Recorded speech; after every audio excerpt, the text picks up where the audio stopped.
l'envie d'apprécier, l'envie d'aimer, l'envie qu'on nous montre des choses qui sont bien dans la ligne de ce qu'on recherche. Créativité, générosité, mode. Subjectif et épuisant. Troisième, ce serait quand même créatif, emballant, enfin, c'est assez génial.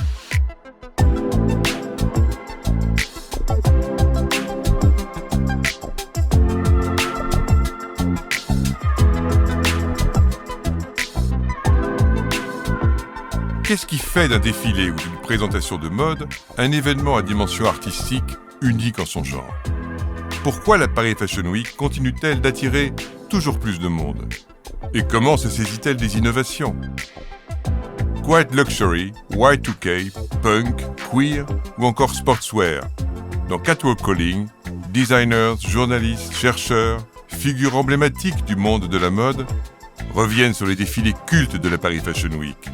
Pour nous, ils décryptent les grandes tendances des podiums et ce qu'elles disent de notre société. Je suis Pascal Morand, président exécutif de la Fédération de la haute couture et de la mode. Bienvenue dans Catwalk Calling.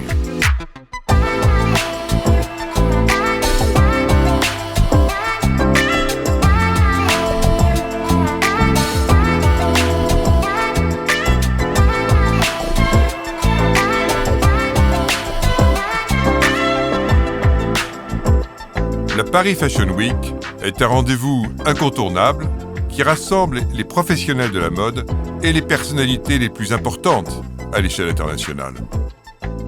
Elle a lieu 4 fois par an, avec 2 éditions pour le prêt-à-porter féminin en septembre et en mars, et 2 éditions pour la mode masculine en janvier et en juin, à quoi s'ajoutent 2 éditions pour la haute couture. Comment la Paris Fashion Week s'est-elle transformée depuis sa création ? De quelle manière a-t-elle accompagné et anticipé l'évolution de la mode en France, mais aussi à l'échelle mondiale ? Dans cet épisode, Loïc Prigent, journaliste, documentariste, fin connaisseur de la mode. Claude Brouet, qui fut une journaliste emblématique pour elle et Marie-Claire. Et Alexandre Mathussi, fondateur et directeur artistique de la maison Ami, vont décrypter pour nous les ressorts de la Paris Fashion Week en tant qu'événement de mode unique au monde.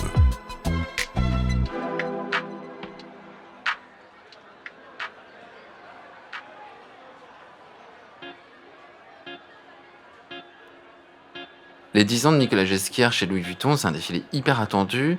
Il est le dernier de la Fashion Week, forcément. On sait que ça va être une apothéose, on sait que Nicolas Ghesquière, c'est ses 10 ans, c'est Louis Vuitton. Loïc Prigent est documentariste spécialisé dans la mode. Il nous raconte ici le dernier grand défilé de la Paris Fashion Week qu'il a marqué. Le show Louis Vuitton, présenté le 5 mars 2024, devant pas moins de 4000 invités. Donc on arrive à la cour carrée du Louvre pour le défilé Vuitton. Énorme géode de Philippe Parreno. Elle est indescriptible, c'est une œuvre d'art. Il y a tellement de vedettes qu'il y a un dispositif de sécurité ultra renforcé. Et Dieu sait qu'il est déjà... le dispositif des défilés Vuitton, il est déjà ultra renforcé. Et le défilé commence et on sait qu'on va se faire tabasser, quoi. Et donc la musique vous tabasse, les vêtements vous tabassent, le casting vous tabasse. Ils se débrouillent pour avoir des mannequins en exclusivité, donc on n'a pas encore vu, des visages qu'on n'a pas encore vus. Il y a même une star de K-pop qui défile, Félix, qui arrive comme ça. Boum, ils vont vite, elles marchent vite, elles sont déterres. Et en fait, chaque vêtement a à peu près...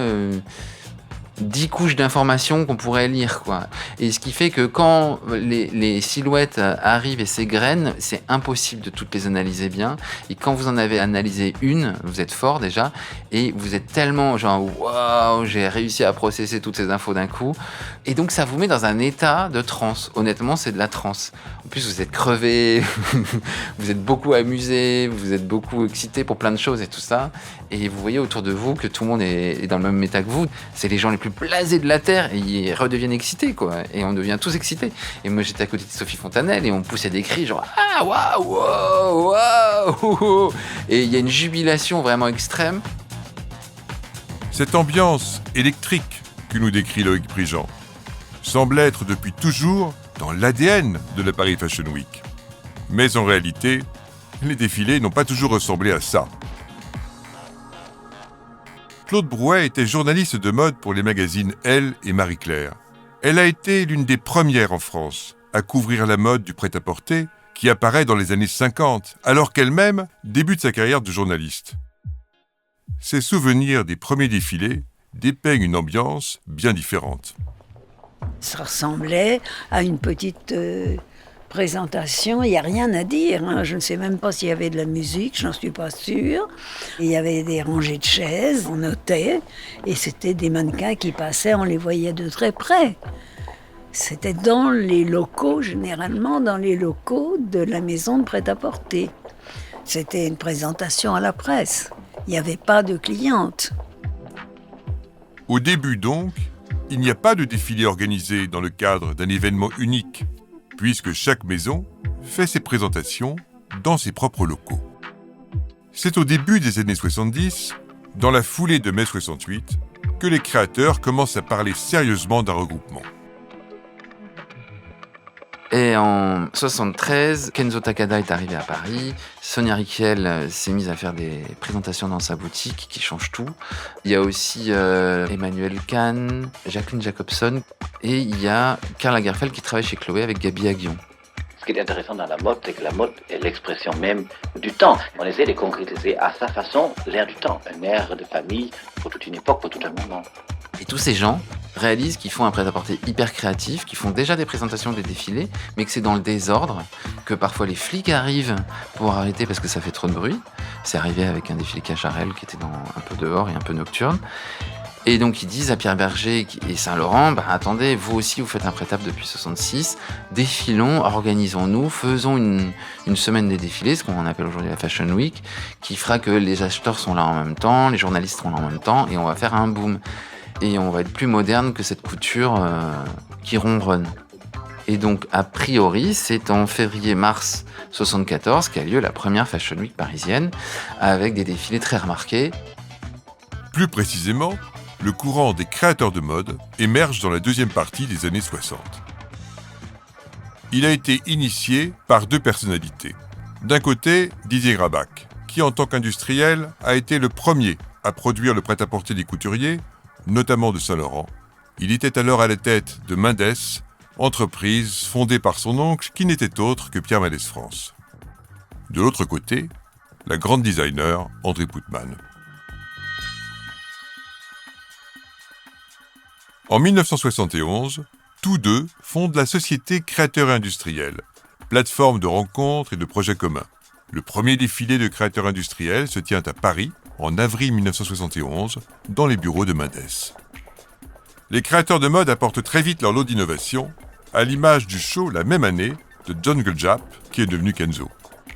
Les couturiers et les créateurs de mode commencent à se rapprocher de façon formelle en 1973, lorsque Pierre Berger fonde le groupement Mode et Création, qui regroupait le prêt-à-porter de 3 couturiers, Saint-Laurent, Dior, Ungaro, et de 5 créateurs, Dorothée Bis, Chloé, Sonia Rykiel, Emmanuel Kahn et Kenzo. Tous sont attirés par la création, le goût de la culture, le savoir-faire et le désir de modernité. Il est cependant mis rapidement un terme à ce groupement qui souffrait de quelques lourdeurs administratives. Mais c'était le début de la grande aventure. Didier Grabac sollicite Pierre Berger afin que les collections des marques de créateurs industriels puissent défiler en même temps que celles des couturiers. Pierre Berger l'accepte immédiatement. C'est alors qu'est créée, en parallèle de la Chambre syndicale de la couture parisienne, la Chambre syndicale du prêt-à-porter des couturiers et des créateurs de mode. Pierre Berger en est le président, il le restera jusqu'en 1993, les deux vice-présidents étant Karl Lagerfeld pour Chloé et Sonia Rykiel.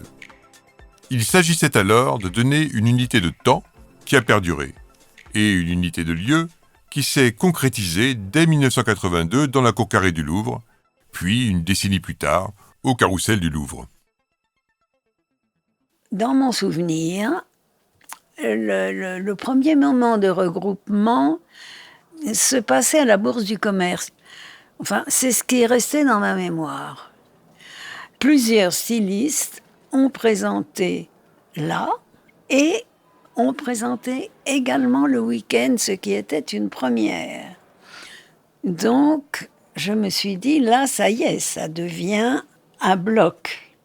Donc, et c'est ce qui s'est fait. Après, c'est devenu la Fashion Week, qu'on n'appelait pas comme ça à l'époque. Chanel, Dior, Sonia Rykiel, et les grosses marques, les toutes petites marques, les jeunes créateurs, comme des garçons, les Yohji Yamamoto, tout le monde à ce moment-là défile à la Cour Carrée, dans la même tente, avec le même décor, souvent la même cabine de mannequin, souvent les mêmes maquilleurs-coiffeurs, éventuellement les mêmes morceaux de musique, le même DJ. Donc qu'est-ce qui va faire la différence ? C'est la collection, quoi. Et les collections, elles sont folles.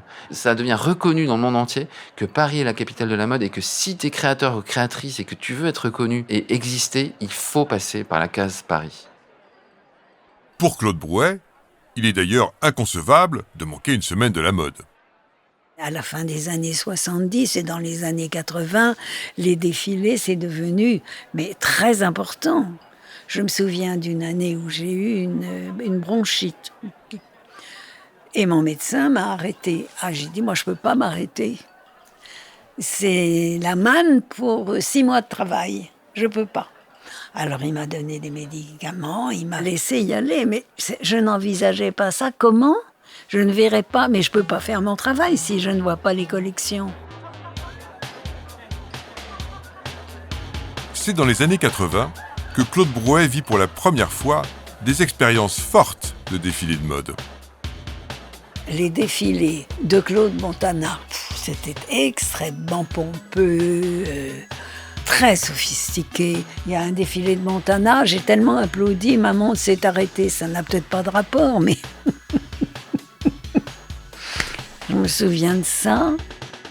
Les défilés de Thierry Mugler, c'était aussi, alors absolument presque showbiz. Enfin, c'était des événements, ça, on n'aurait pas voulu les rater. Thierry Mugler montre sa nouvelle collection dans un décor d'ammonites géantes et de plaines désertes. Tailleurs blancs et structurés comme des armures, portés toutes chevelures déployées. Les défilés de Comme des garçons, aussi, ça frappait fort dans un tout autre genre. Les défilés de Yohji Yamamoto, il se dégageait une élégance comme ça, très calme. Et alors les défilés d'Issey Miyake, mais c'était un feu d'artifice, il y en a eu d'extraordinaires, vraiment, et tout ça, avec des musiques très travaillées, très... Il y a eu des moments magnifiques. Magnifique.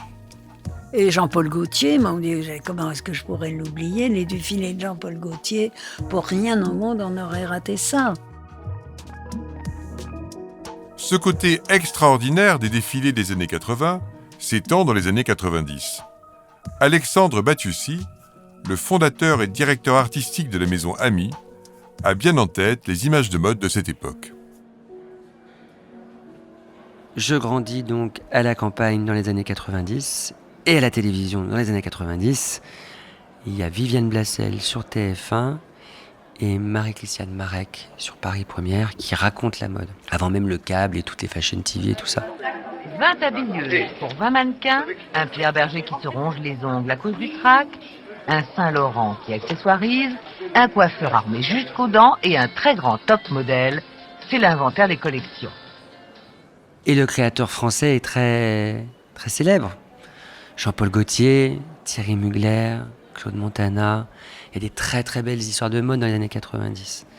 Et puis il y a un switch aussi. Il y a le début très fort de Tom Ford chez Gucci, l'apparition très forte de Prada. Il y a Hedi Slimane qui arrive très vite, Raf Simons, Margiela bien sûr. Et plus tard, il y a en effet Galliano chez Dior qui est fascinant. Alors c'est des histoires qui sont très très éloignées des miennes, mais ça a nourri un imaginaire de spectacle très fort. Donc moi je suis moins spectaculaire dans mes shows, parce que je pense que c'est pas l'époque et c'est pas mon histoire, mais c'est aussi quelque chose qui m'a beaucoup bouleversé quand j'étais plus jeune.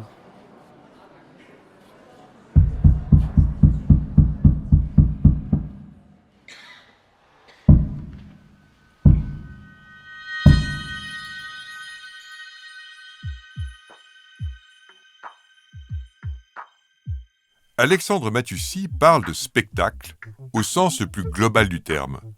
Selon lui, il y a un vrai parallèle entre une pièce de théâtre et un défilé de mode.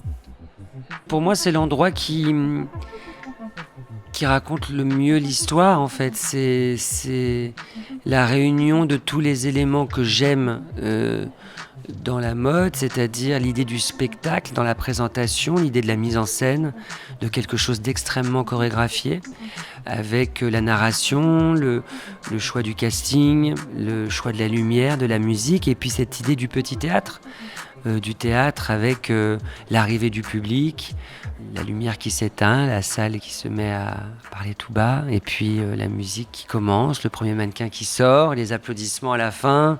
Tout ça, voilà, c'est très théâtral. Ce côté spectacle vivant joue aussi un rôle très fort dans l'amour que Loïc Prigent porte à la mode. Il garde un souvenir indélébile d'un défilé qui s'est distingué par la justesse de son improvisation, le défilé d'Helmut Lang en octobre 97 à l'Espace Comines. La musique est faite en live, c'est-à-dire qu'il y a un DJ qui s'appelle Peter Kruder qui est perché sur une mezzanine en bois avec un escalier en bois qui y mène, donc on pourrait aller l'embrasser, je crois que certains ont été le faire. Et il joue en live au sens où il fait évoluer la playlist pendant le défilé. Et donc le défilé a lieu, les mannequins se suivent de façon un peu aléatoire. Les hommes sont plutôt en costume noir et parfois ça dérive vers des choses moins habillées. Et les femmes ont des choses extrêmement habillées, extrêmement sophistiquées, mais qui se rapprochent quand même d'un t-shirt. Le podium crée un dédale un peu artificiel au travers des gens. On les voit de tous les côtés aussi, assez bien. Mais elles passent vite. C'est des visions. Et le défilé était vers 11h, ce qui fait qu'à midi, on y était encore avec les retards et tout. Et à midi pile, il y a eu un rayon de soleil. Et Peter Kruder a passé Here Comes the Sun de Nina Simone. Et c'est mon meilleur souvenir de défilé. J'en ai vu vraiment beaucoup depuis, mais c'est un de mes préférés parce que j'ai l'impression qu'il était improvisé. Parce qu'ils ont changé la musique en cours de défilé. Et j'aime beaucoup cette notion d'une perfection, mais qui est la perfection de ce moment T. Ce jour J, là, c'est ça qui est bien. Et l'improvisation enlève de la prétention qu'il y a à définir le jour J et tout ça. Et donc je suis encore sur un nuage de ce défilé-là. Le côté théâtral, spectaculaire des défilés de mode s'amplifie au fur et à mesure des décennies. Dans les années 90 et jusqu'au milieu des années 2000, les présentations de la Paris Fashion Week se tiennent essentiellement au Carrousel du Louvre, dans une salle modulable située sous la pyramide.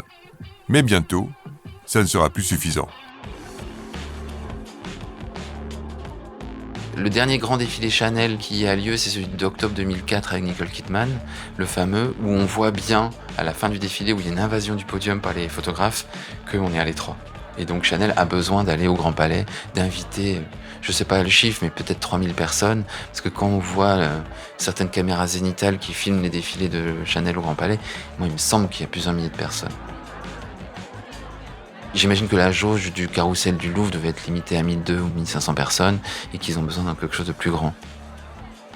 Comme Chanel fait une concurrence hallucinante à tout le monde, il y a un sens de la compétition qui se réveille.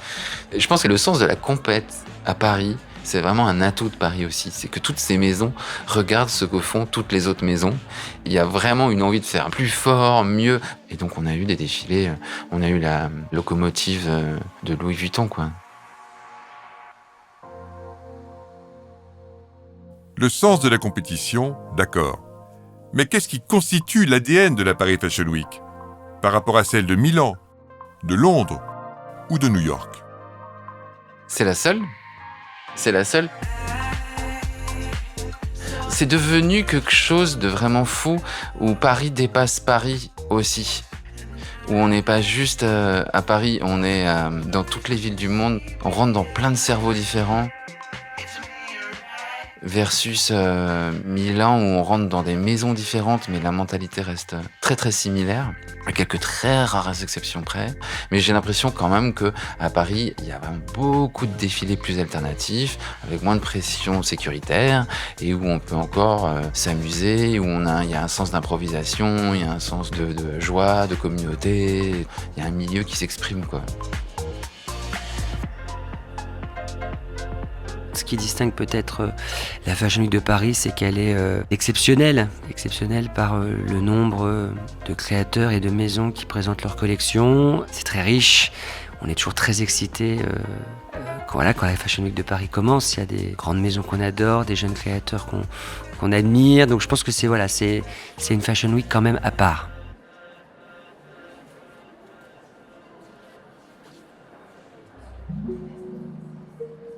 Pour Alexandre Mathussi, les Paris Fashion Week sont des rendez-vous indispensables. Chaque défilé, pour moi, c'est un épisode, un chapitre de notre histoire. Donc, c'est toujours des moments très importants. C'est beaucoup de travail. C'est des histoires, j'ai envie de dire de famille, parce qu'on est là, à l'époque, petites équipes. Maintenant, on est un peu plus nombreux, mais ça reste des moments extrêmement joyeux pour nous. Avec évidemment le stress qui va avec la construction d'une collection. Mais je considère le défilé toujours comme le spectacle de fin d'année. Ça veut dire qu'il y a toujours ce rendez-vous avec les amis, la famille, et bien sûr nos partenaires, nos clients à travers le monde. Donc, c'est pour moi une invitation immanquable.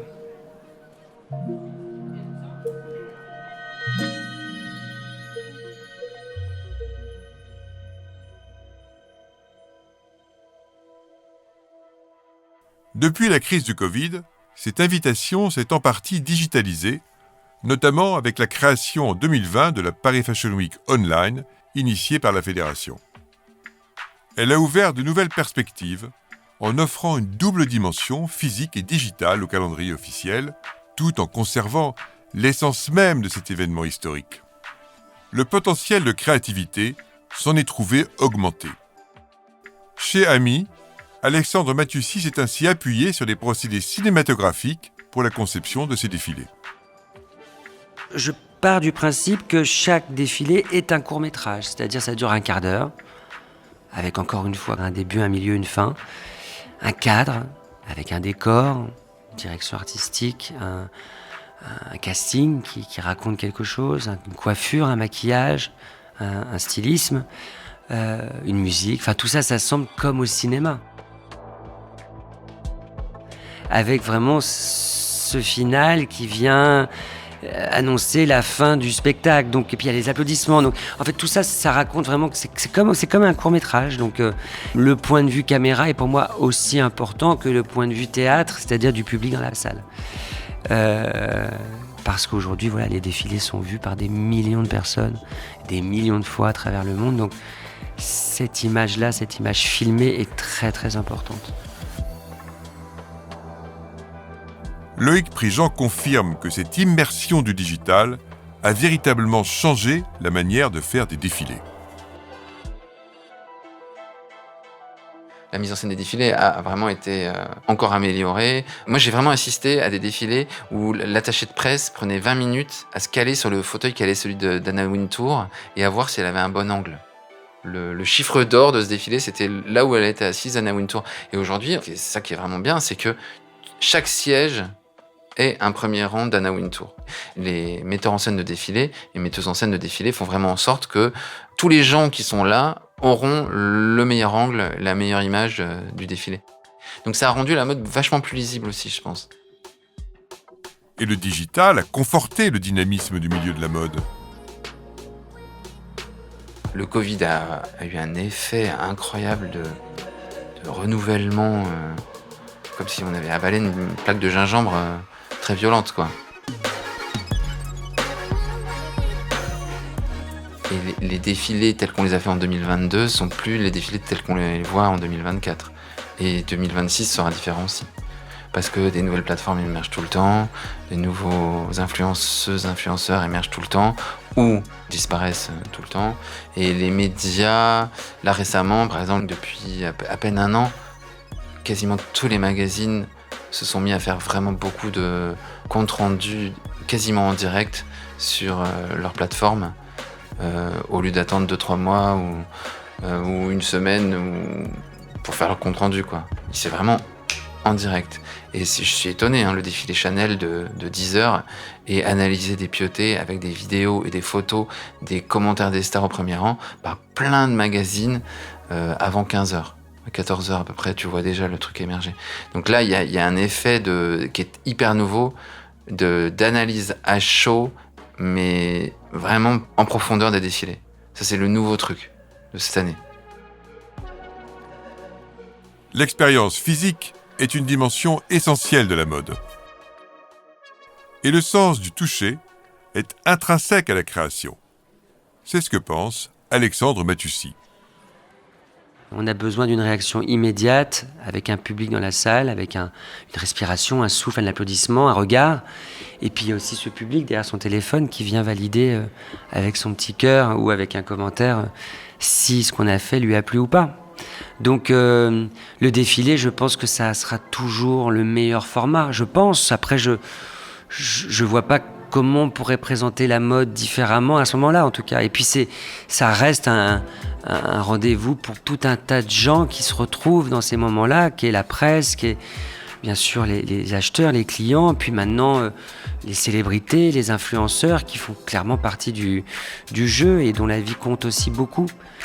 Toujours à côté de la presse, bien sûr, mais plus on est de fous, plus on rit.